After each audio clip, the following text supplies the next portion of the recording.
一声。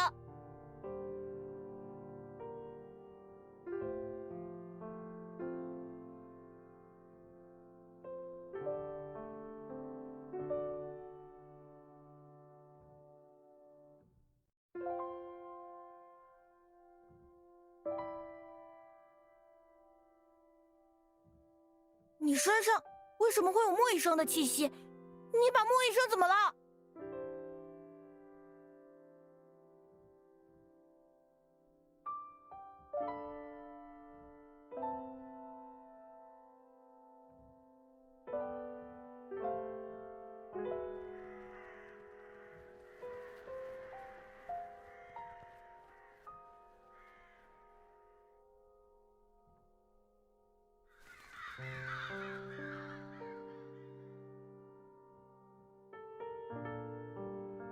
无需畏惧。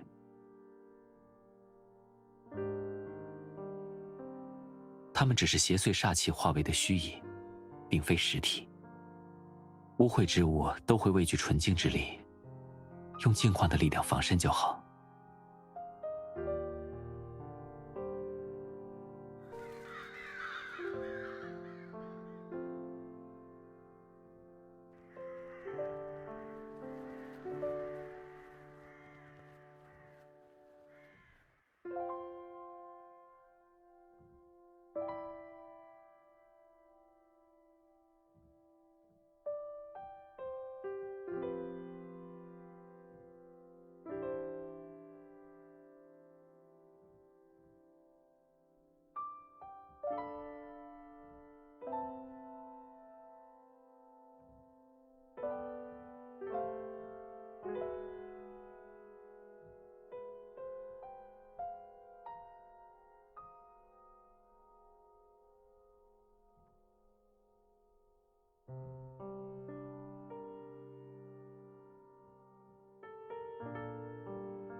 是谁？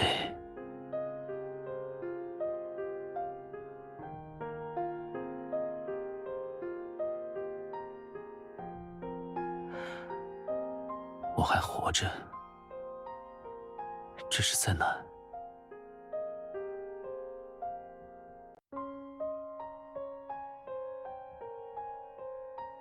你怎么会在这里？难道是来找我吗？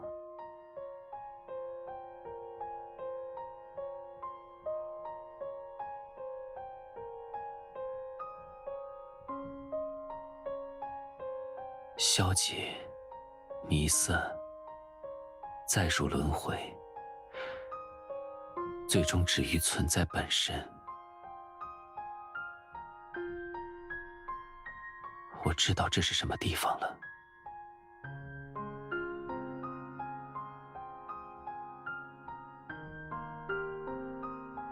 这里危险，你先走吧。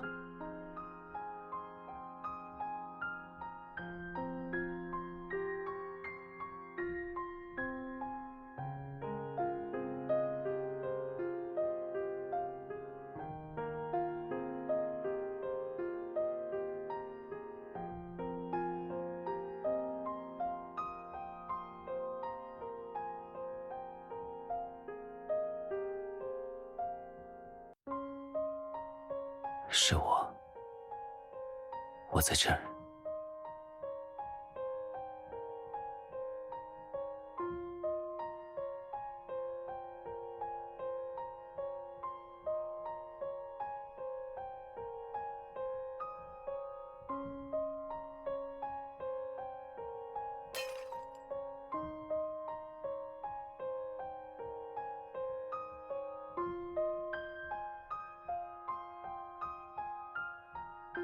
这到底是怎么一回事？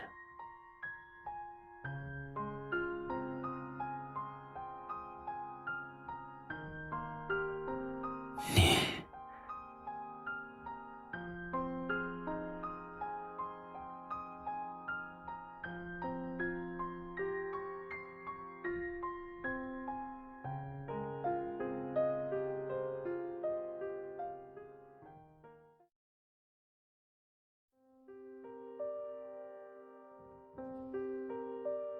我最后的记忆还停留在28天前。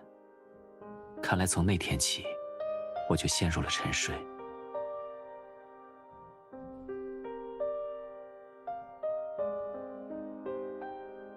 那天本该是我消亡的日子。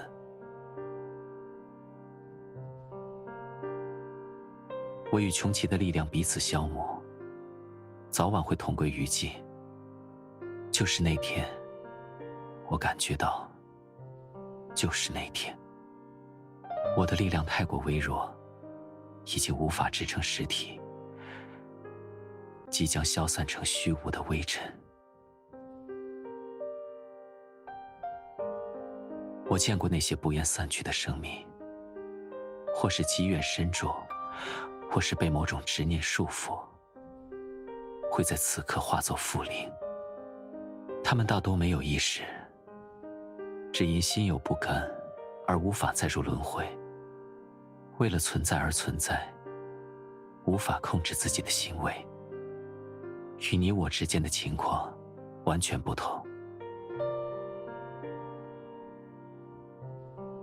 应该是某种机缘巧合，让我的灵魂缠附在你身上，形成了类似附灵的牵绊。除了失去实体，我与之前没什么不同，但只能依附你而存在。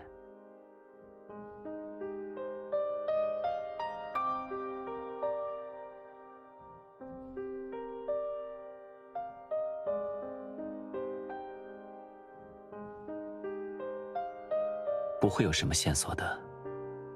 普通人被依附，可能以为是所谓撞鬼，或是精神幻觉。妖依附于人，大多是为了吞噬生命力，还没等宿主反应，就已操控占据了那副躯体。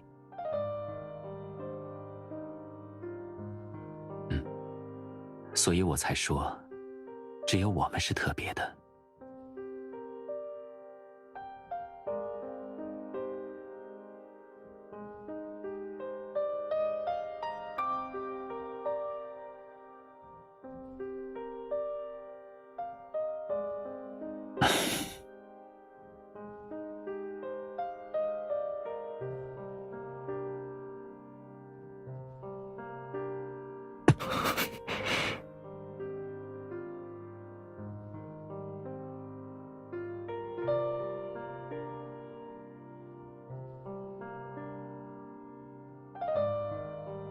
没什么，只是测试一下我们之间被允许分开的距离。如果你觉得我在你身边冒犯了你的隐私空间，我会尽可能待在更远的地方。好。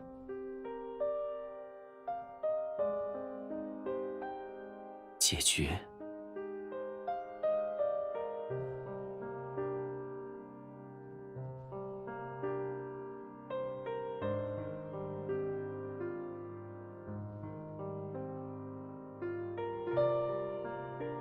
那我倒是知道一种方法。我虽然依附在你身上，但终究不是一体。如果下定决心不计后果，应当可以强行剥离。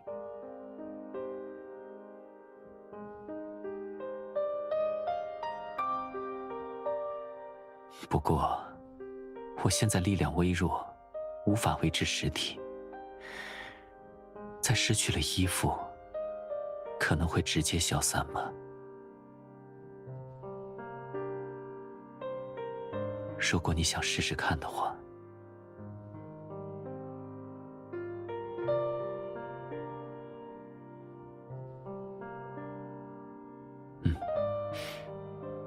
持现状就好。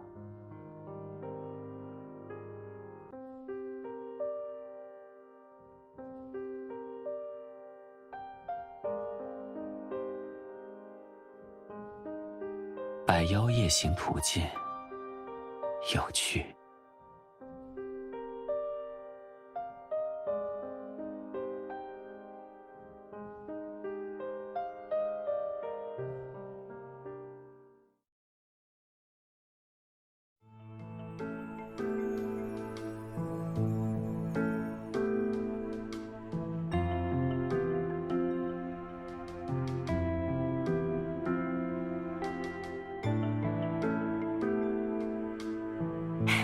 恭喜啊！从今天开始，你就是终极探员啦。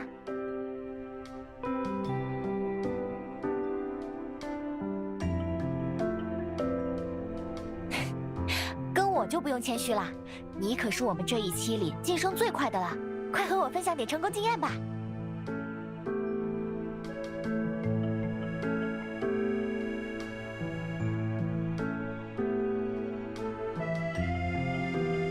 这就是你们终极考试的复习范围。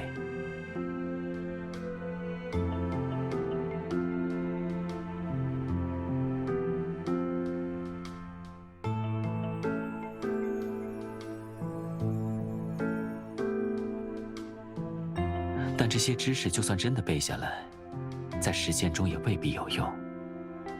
况且，其中有些似乎并不准确，就像这里。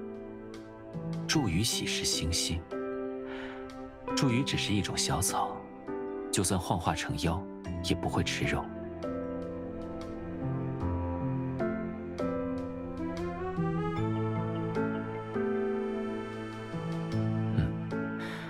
不过我大概明白他们出题的逻辑了。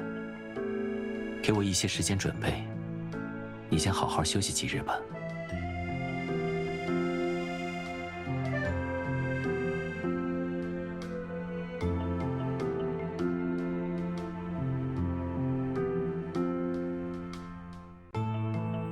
死记硬背的效率未免太低，不如我讲我自己的故事给你听吧。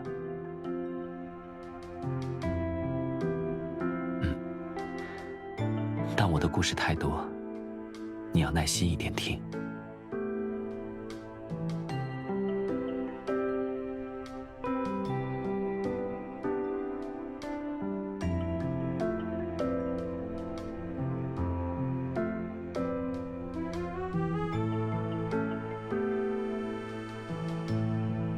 那次与冥蛇决战，我中了妖毒，需要狐尾草才能治愈。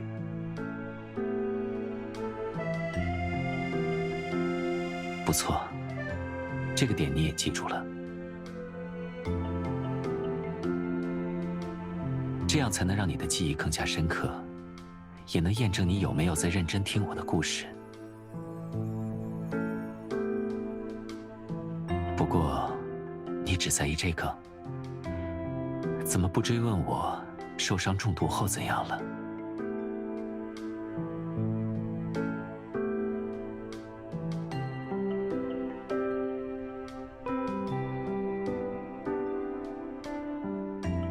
不用道歉，我只是说笑，不是故意为难你。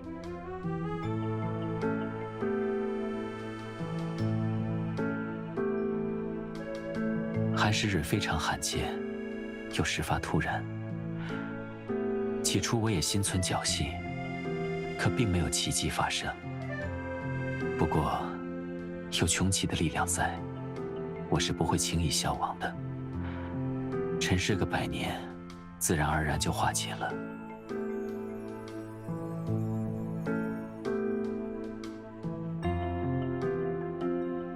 没什么，早就过去了。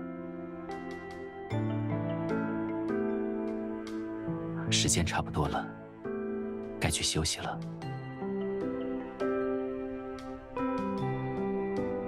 等把笔试的知识复习好，我会教授你一些容易施展的基础阵法。制服大妖凶兽可能有些困难，但应对你的实战考核绰绰有余了。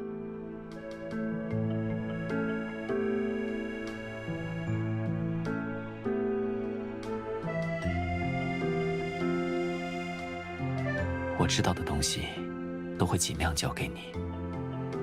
这样，哪怕我不在了，你也能保护好自己，在万灵居好好生活。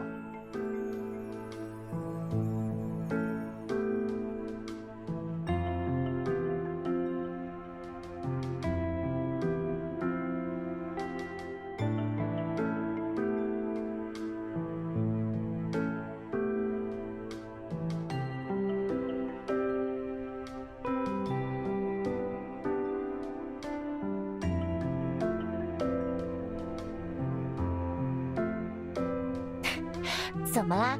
半天不说话，难道还是什么秘密啊？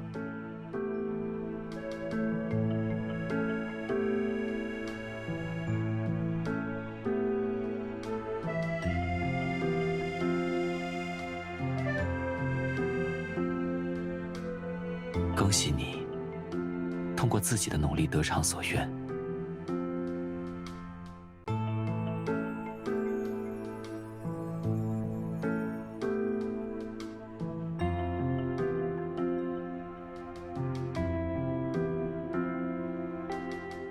我的事，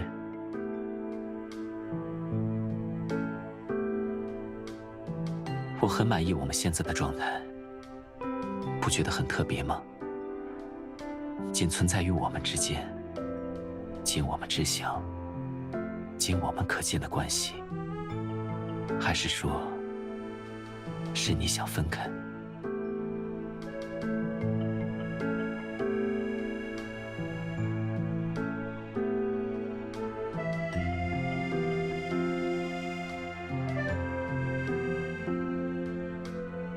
那跟我走吧。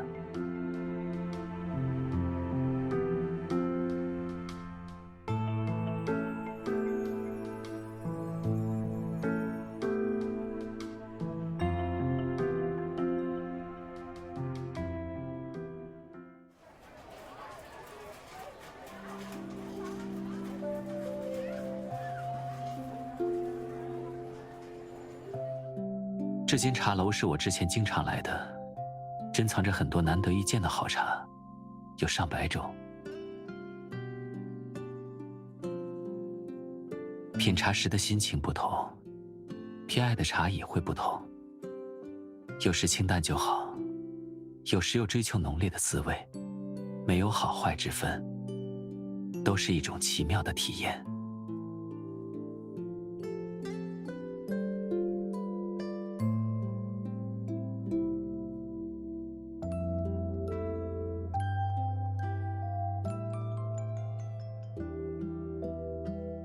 我已经很满足了。其实，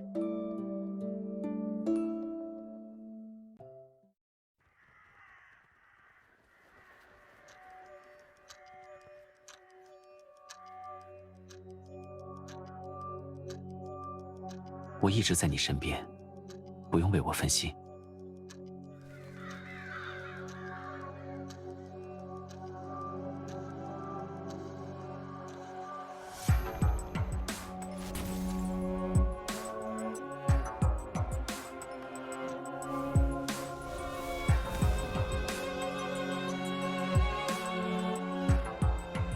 就算没有实体，总还有一些妖力，对付他们足够了。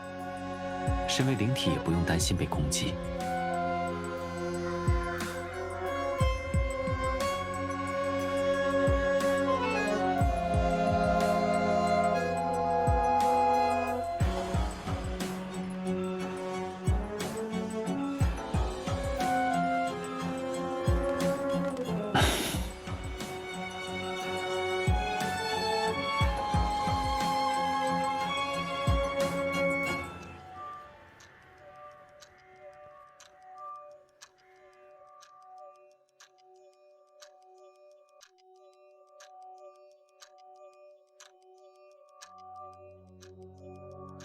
这不是普通的鸟类羽毛，是幕后主使用来操控鸭群的媒介。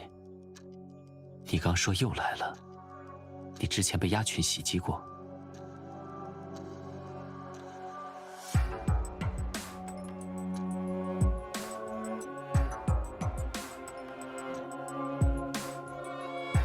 我想回诊所看看。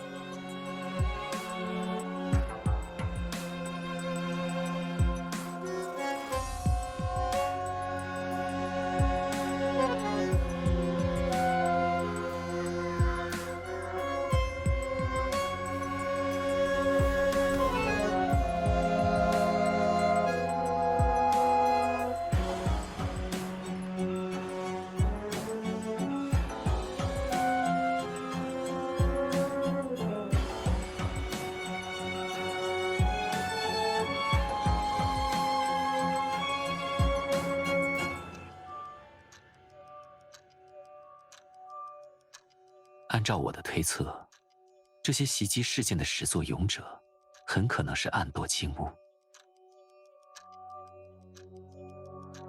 金乌是上古神鸟，传说中为太阳的化身。当年10日当空，引来人间久旱疾苦，天帝遣神人羿降临人间，射落其九。被射落的金乌失去了光与火的神力，却又不甘就此消亡，暗堕为凶手。他们吞噬人类及其他妖怪的妖骨，汲取妖力，妄图回归神位。可以这么说。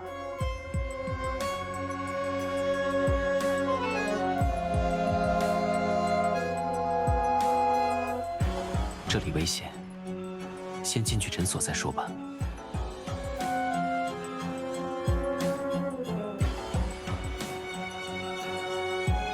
备用钥匙在右手边第2个花盆下，以后就一直放在你那里吧。偶尔记得回来看看。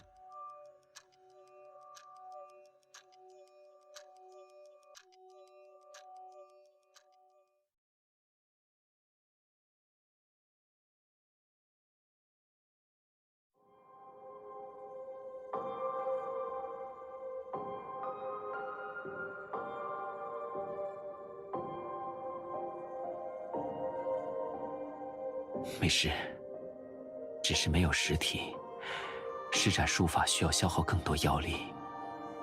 我缓一会儿就好，不必担心。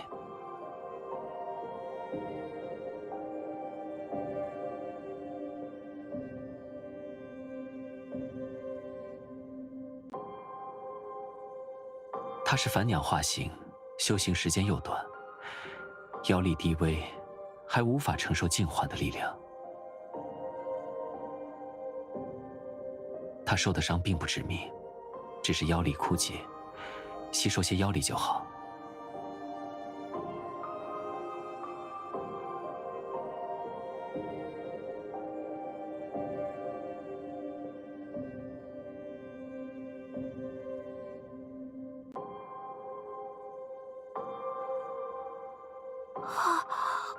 我还活着，穆医生。放心睡吧，已经没事了。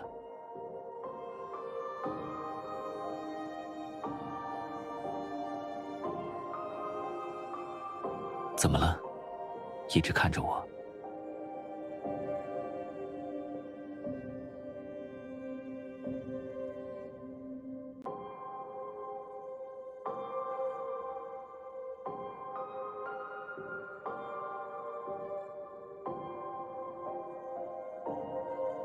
在万灵局那些管理者眼里，我恐怕是个唯利是图的恶人吧。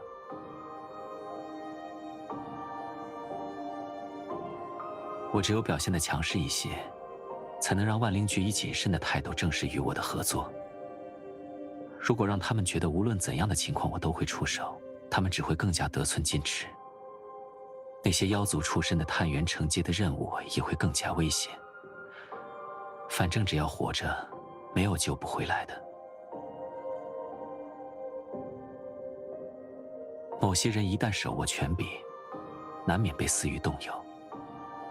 他们自诩维护人妖共存的稳定，可面对无法为他们效命的弱小妖族，又视若无睹，任其自生自灭。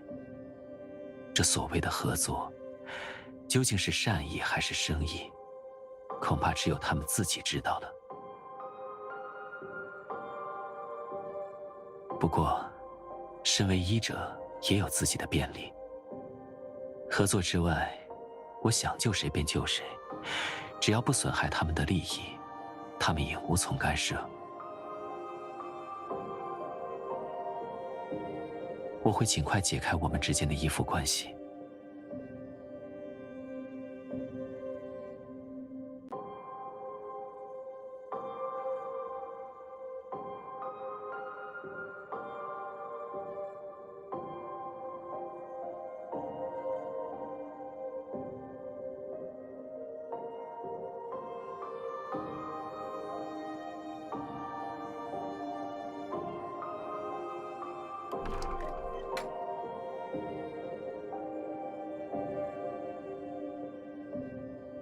那黑压煞气，暗夺金乌，都是因我而来。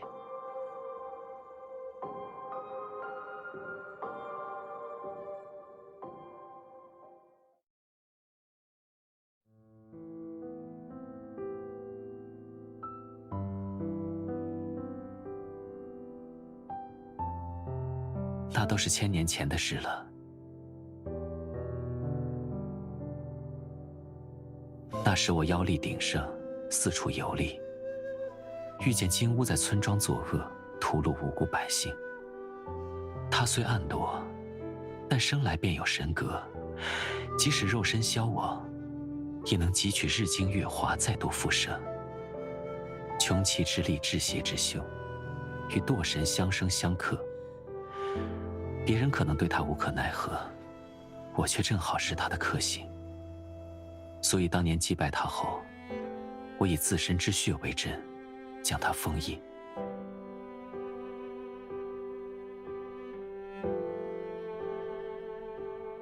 现在我的妖力衰微，封印的效力早已不足。按时间推算，在我失去实体前，他就已经冲破封印，现世作乱。他当年是我的手下败将，被我封印1000年，自然对我恨之入骨。况且，我又是穷奇宿主，他若能将我吞噬，就能获取穷奇的力量，更加自如地肆虐人间。我的存在会给你带来危险。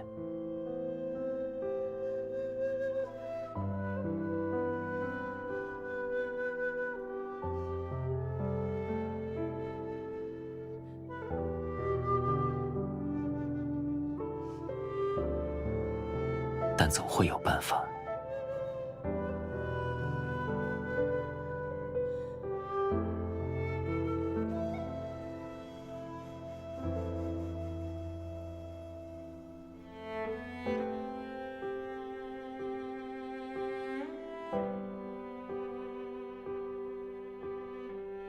即便知道灾祸是因我而来，你还是不愿分开。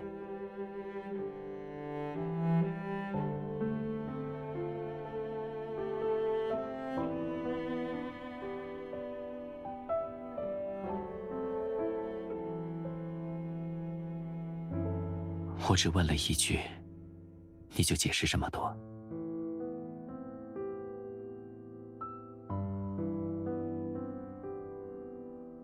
好，我听你的。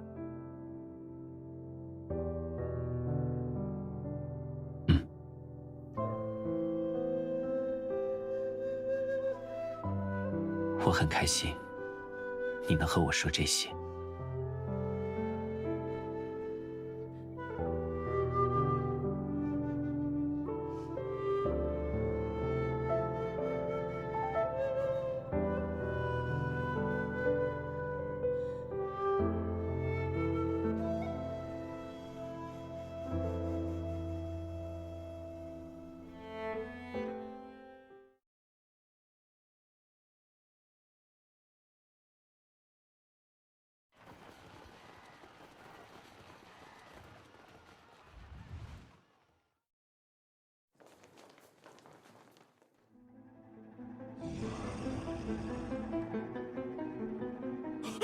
妖兽来了！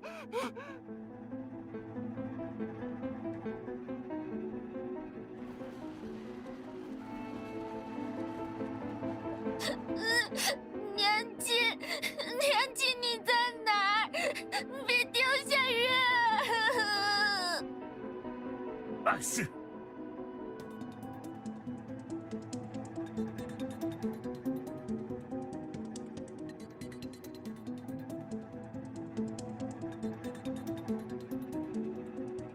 快起来！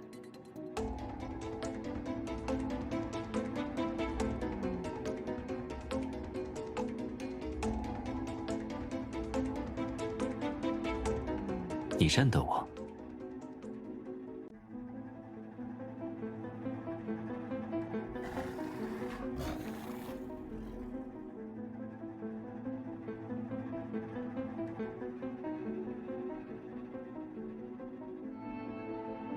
听话，跟着这位姐姐好好活下去吧。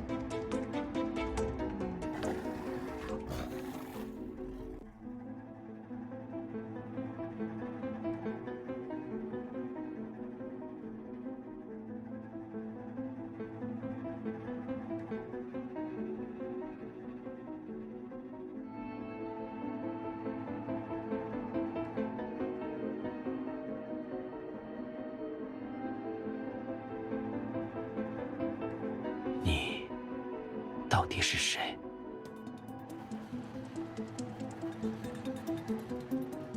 哎，先别急着动手，别忘了他也是妖怪。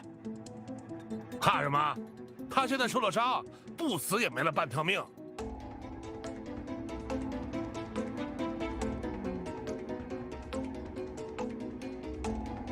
嗨，谁知道他在图谋什么？妖怪就是妖怪，趁他没力气反抗，先杀了再说。杀了未免可惜，不如绑好了送去官府，说不定会有赏赐呢。是啊，有了钱，我们就不用逃难了。这世道乱成这样，都是因为这些妖怪，他本就是罪有应得。连同这个妖女一起抓了，一个都别放过。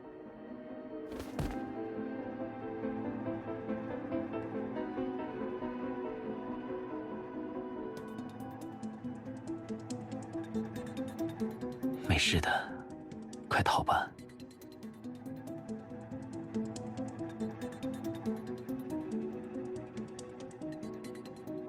我是妖，这样的事早就该习惯了。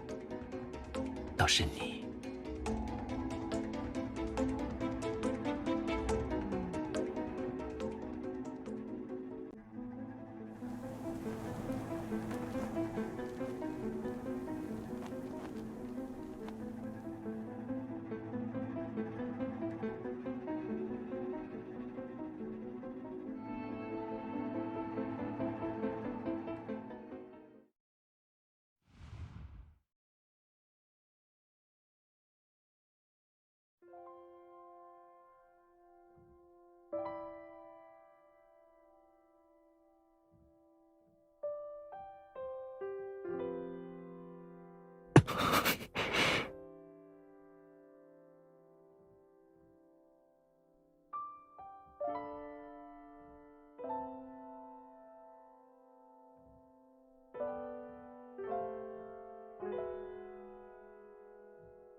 看来强行剥离也没那么容易成功，倒是被牵绊的力量反噬了。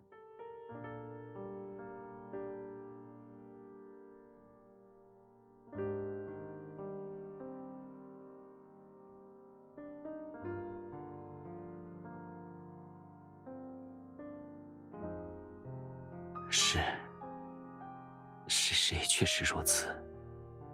可是即便消散，也总好过将危险带给你，也总好过成为你的累赘。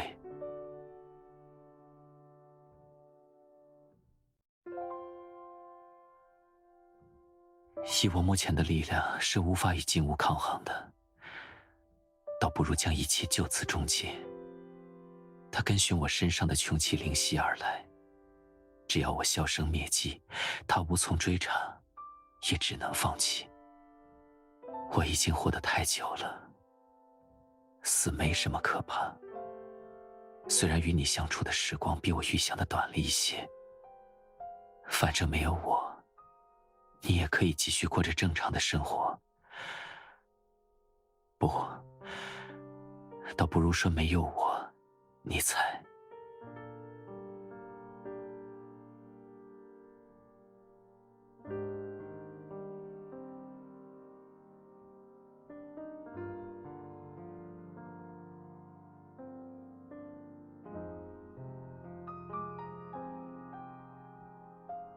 你这是……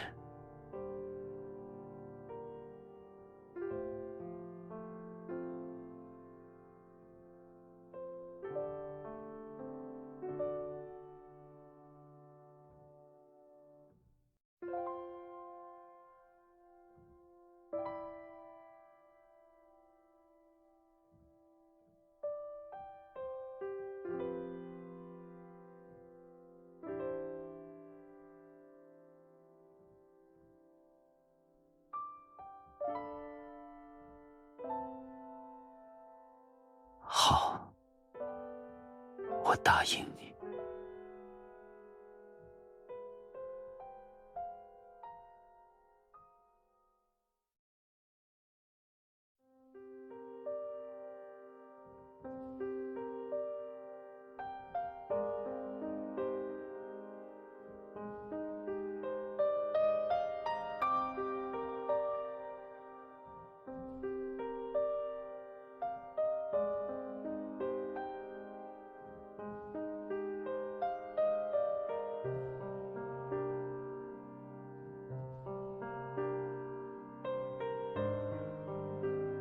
抱歉，我是不是又睡着了？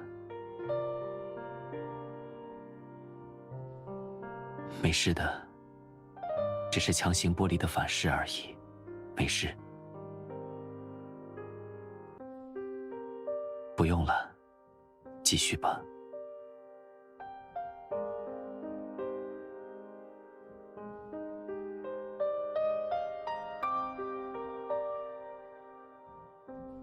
当然有，最有效的就是同青乌一样，吞噬人类和其他妖族，将他人的妖力化为己用。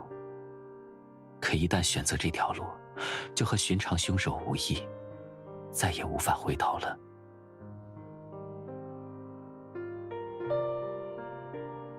附阵和杀阵的结合，非常不错。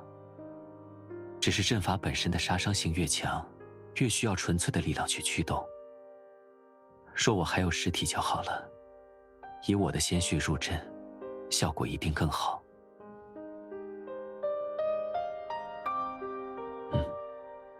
你的天赋远超常人，不只是治愈和净化的力量，施展术法也是如此。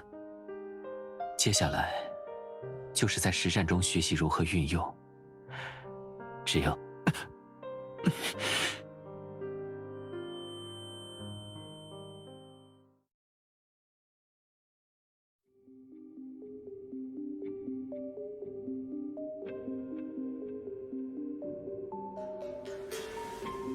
有人将诊所的结界打破了。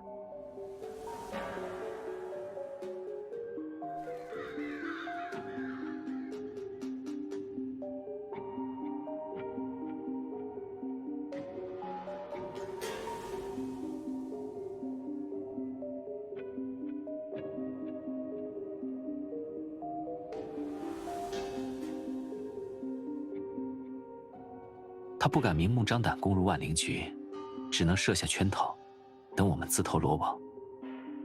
可现在，我们还没有战胜他的十足把握。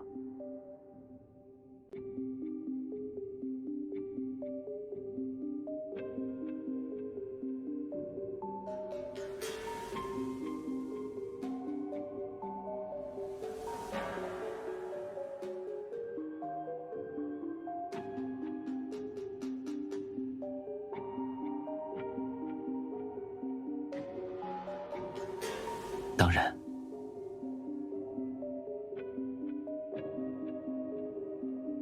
不过这本来是我自己的事，你愿意与我一同涉险吗？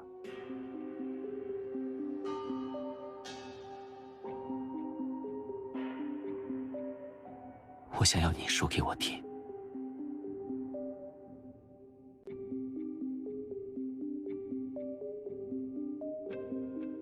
是，当然。相信我，绝不会让你陷入危险。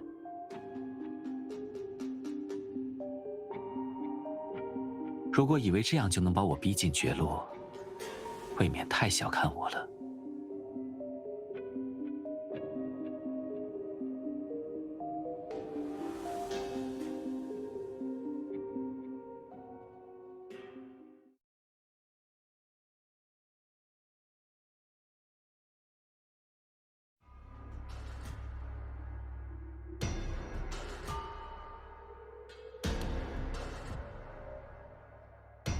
离岸无名，小心。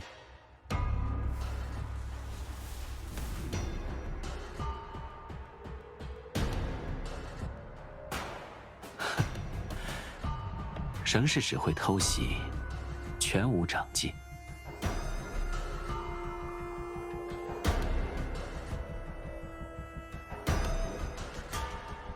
这么多年了，你这让我恨不得食肉寝皮的语气依旧没变。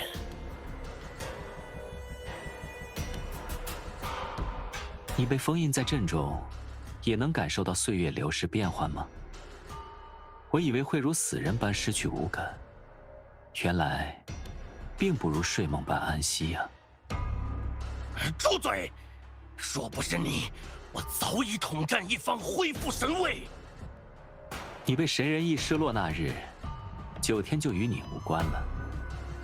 更何况时过境迁，人族也早已不是只会冷兵白刃的时代。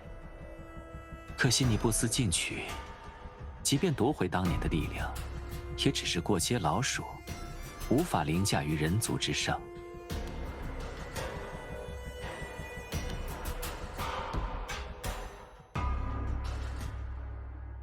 怎么了，探员小姐？联系不上你的援军了吗？你们人类向来喜欢以多欺少，我见得多了。死心吧！不会有人来救你们的，因为你根本就没有求援。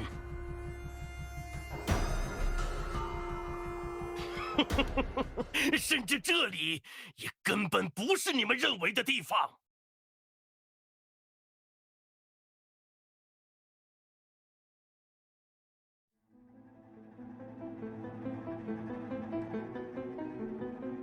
是那只脑尸手串。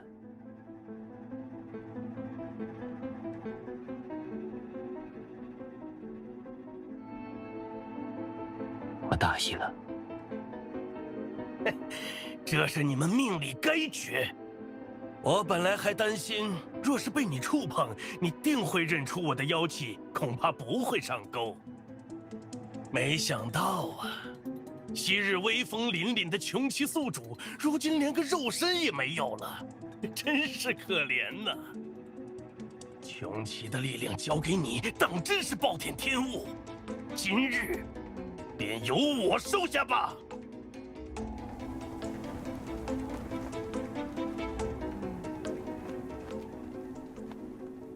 保护好自己。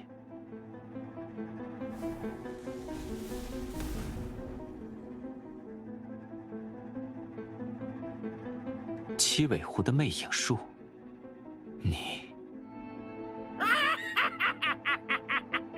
不错，我吞噬了他们的妖骨，自然也获取了他们的力量。现在轮到你了，哈哈，还有那位探员小姐，就让你们终成眷属，一起成为我灯神的养分吧。痴人说梦。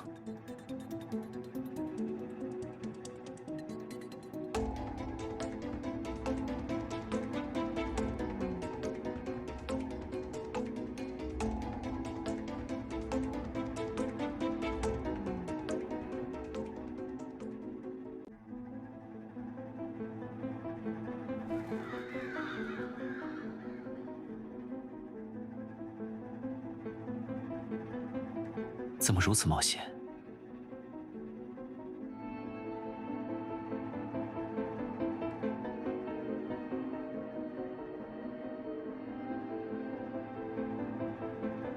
不要与他硬拼，会受伤的。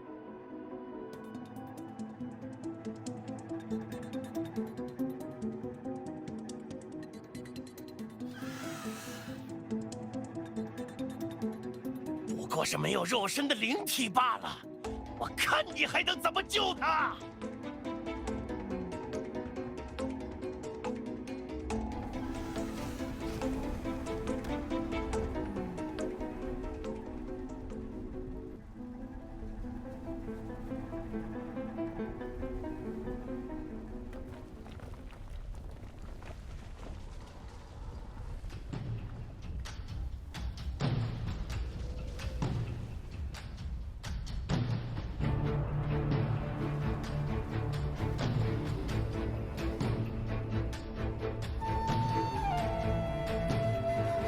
等一切结束，我再解释给你听。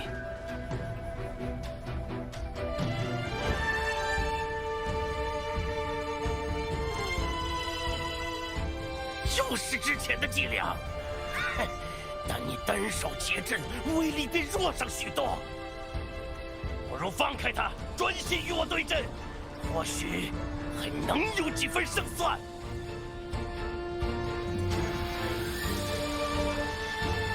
只有他，我绝不放手。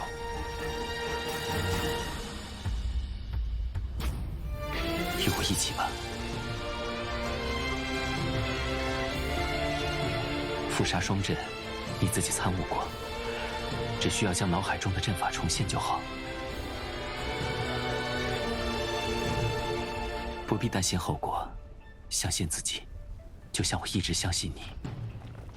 你说过的，我们一体同生，约定一切都共同面对。这最后的阵法，我们一起完成。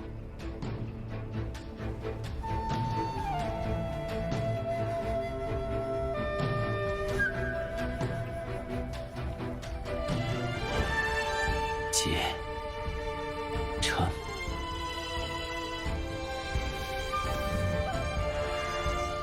怎么可能？怎么可能？你分明已是强弩之末，难道你……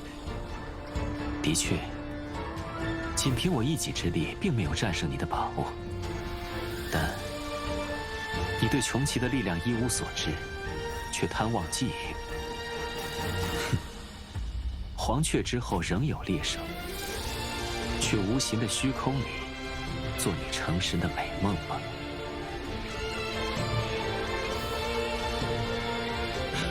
莫弈！别以为我不知道你在耍什么花招，你也不得好死！但总有人先下地狱。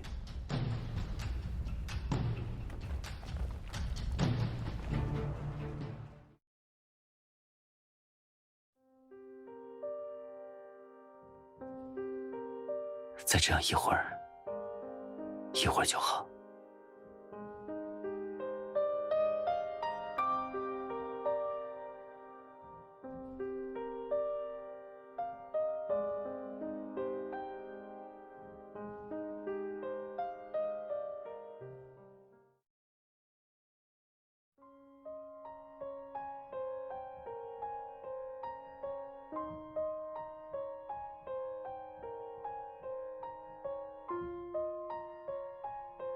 没有，没有，我没事。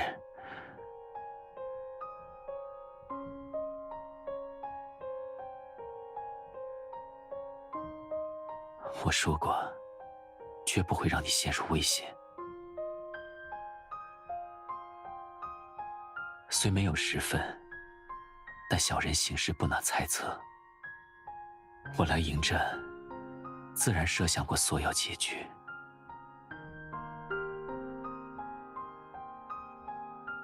走吧，回家了。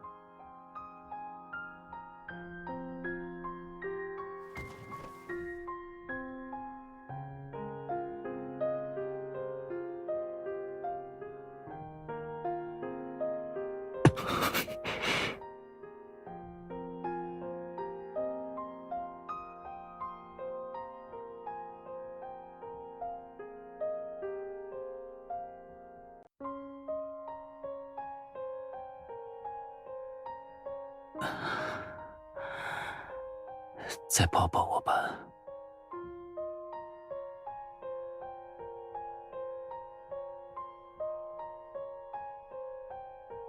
你的手好温暖。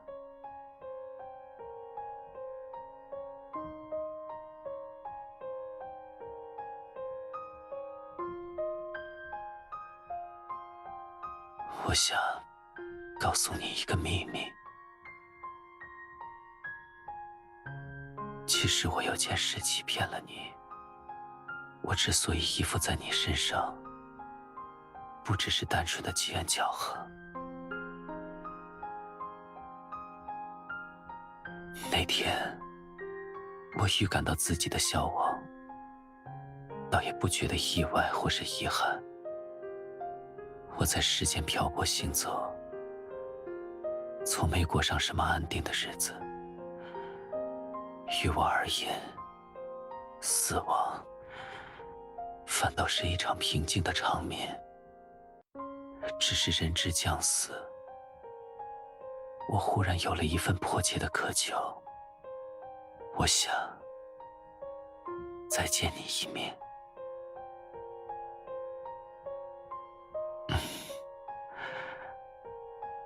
就算只能远远地看一眼也好，至少对我而言，我们值得一个最后的道别。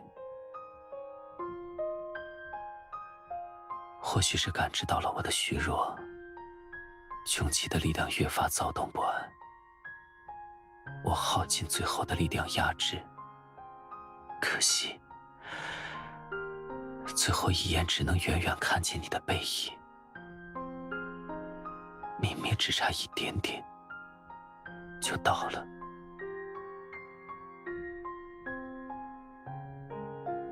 能与你共度这段时间，我已经很满足了。虽然比我料想的短暂，却比我活过的千万载都幸福。如今金乌封入虚空，穷奇即将消亡，也算一举两得。不必担心他们再祸乱人间，已经足够了。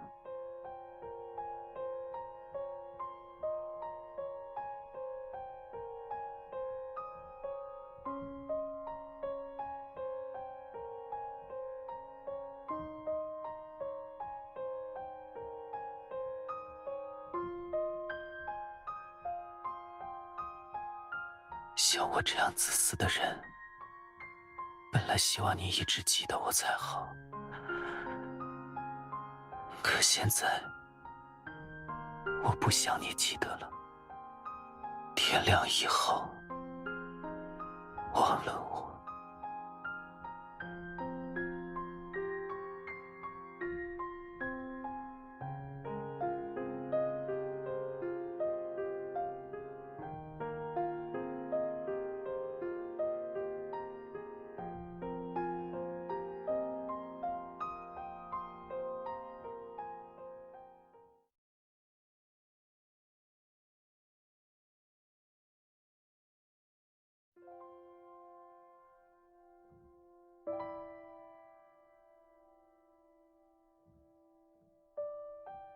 怎么又在发呆？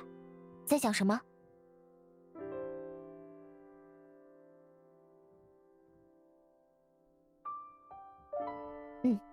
是一宗超级罕见的妖灵依附人类的恶性案件。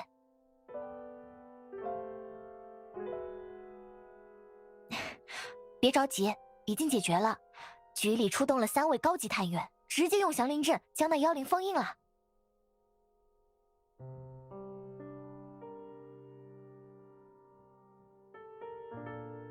被妖灵依附可是会要人性命的呀！妖灵之所以选择依附人类，就是因为他们妖力衰弱，没有能力维持实体，所以他们的目的只有一个：将人类视作养分，永无止境地汲取生命力。哎呀，我是妖，我还不明白吗？就算没有主动汲取，这种依附关系也是会持续不断消耗力量的。除非妖愿意消耗自身的妖力供养人类，可是他们本就自身难保了，怎么可能这么做呢？这我倒是从没见过，哪有妖会这么傻呀？不过据我推测，应该会妖力枯竭，就此消散吧。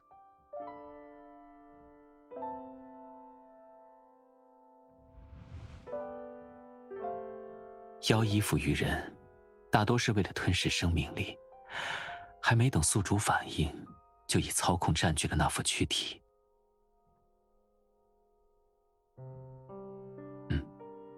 所以我才说，只有我们是特别的。备用钥匙在右手边第2个花盆下。以后就一直放在你那里吧，偶尔记得回来看看。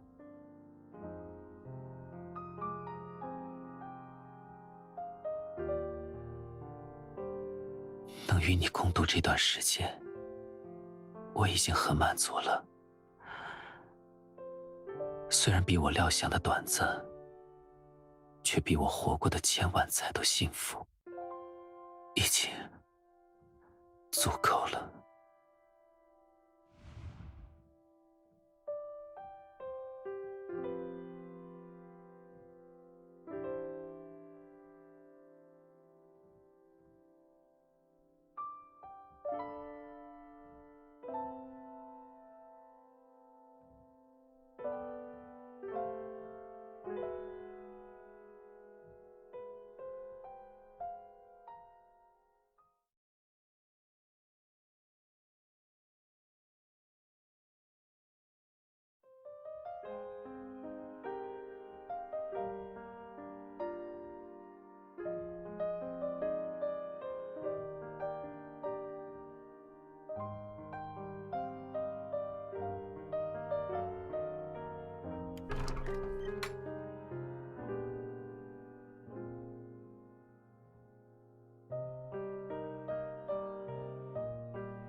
你认得我？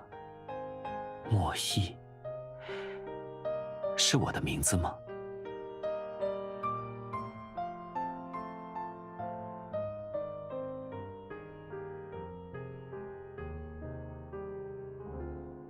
我在荒野中醒来，大多事情都忘了，只记得这里，只记得想见到一个人。我看不清长相，唯一魂牵梦绕的，只有那份无法克制的迫切心情。这世间对我而言曾是囚笼，只有在他身边，才有活着的感觉。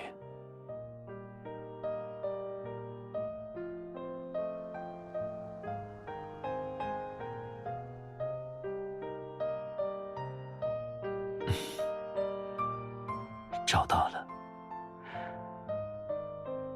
我终于回到了你身边。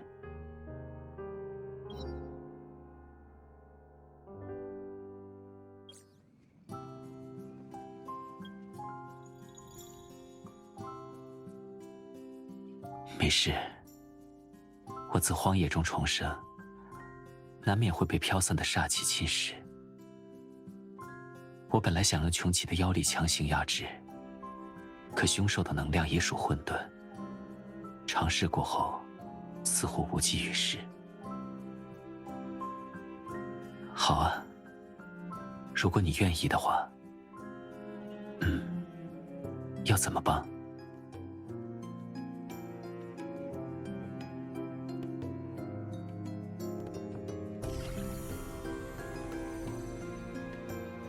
我记得这里的触感，连带嘴唇上的温度，像是某种誓约，引领我回到这个世界。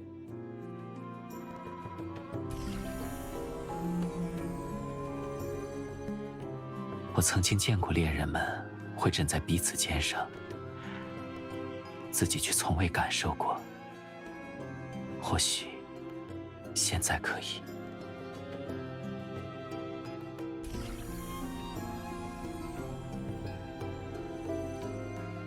煞气被驱散了，但怎么好像比之前更躁动？没关系，我反而有点享受这种感觉。我们的力量交织在一起，仿佛水乳交融，合而为一。这种感觉真奇妙。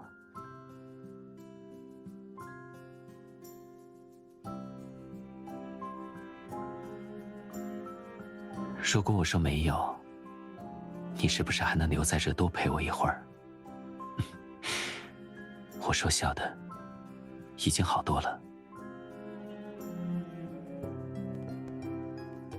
知道了，我不会再隐藏自己的弱点和伤痛。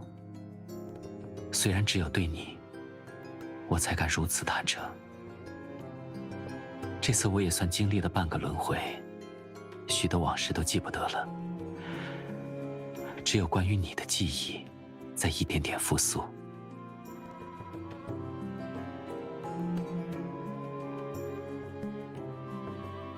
那现在换成你讲故事给我听了，以后多陪陪我吧，这样我才能记起曾经想对你说的话。那时候，在注定的死别面前，我不想徒留那些话语令你伤心，所以，对我而言，这次不止死而复生，更是失而复得。比生命更重要的，是回到你身边。